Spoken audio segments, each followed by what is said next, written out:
நம் ஆண்டவர் இயேசு கிறிஸ்துவின் நாமத்தினால் மகிழ்ச்சியும் சமாதானமும் நம் அனைவரோடும் இருப்பதாக.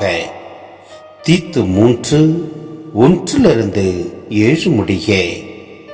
நீ அவர்களுக்கு நினைவூட்ட வேண்டியவை. தலைவர்களுக்கும் அதிகாரிகளுக்கும் அவர்கள் பணிந்து கீழ்ப்படிய வேண்டும். அனைத்து நற்செயல்களையும் செய்ய ஆயத்தமாயிருக்க வேண்டும். எவரையும் பழித்துரைக்கலாகாது, சண்டையிடலாகாது.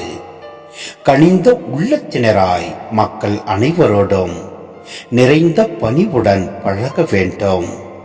ஏனெனில் நாமும் ஒரு காலத்தில் அறியாமையில் இருந்தோம், கீழ்ப்படியாமல் இருந்தோம், நெறி தவறி சென்றோம். தீய நாட்டங்களுக்கும் பல்வகை சிற்றின்பங்களுக்கும் அடிமைகளாயிருந்தோம். தீமையிலும் பொறாமையிலும் உழன்றோம்.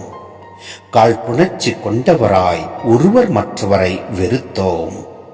நம் மீட்பராம் கடவுளின் நன்மையும் மனித நேயமும் வெளிப்பட்ட போது நாம் செய்த அரசியல்களை முன்னிட்டு அல்ல, மாறாக தம் இரக்கத்தை முன்னிட்டு புது பிறப்பு அளிக்கும் நீரினாலும் புதுப்பிக்கும் தூய ஆவியாலும் கடவுள் நம்மை மீட்டார்.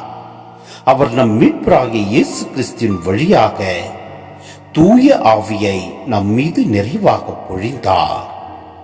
நாம் அவரது அருளால் அவருக்கு ஏற்புடையவர்களாகி நாம் எதிர்நோக்கி இருக்கும் நிலை வாழ்வை உரிமை பேராக பெரும் பொருட்டே இவ்வாறு செய்தார்.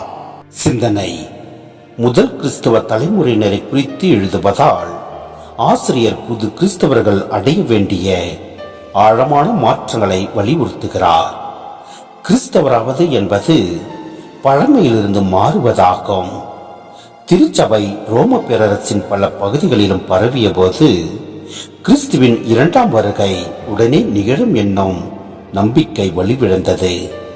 திருச்சபை நிலைக்க வேண்டுமெனில் கிறிஸ்தவர்கள் கட்டுப்பாடான நேரிய வாழ்வுக்கு மாதிரியாக இருப்பது மிக முக்கியம்.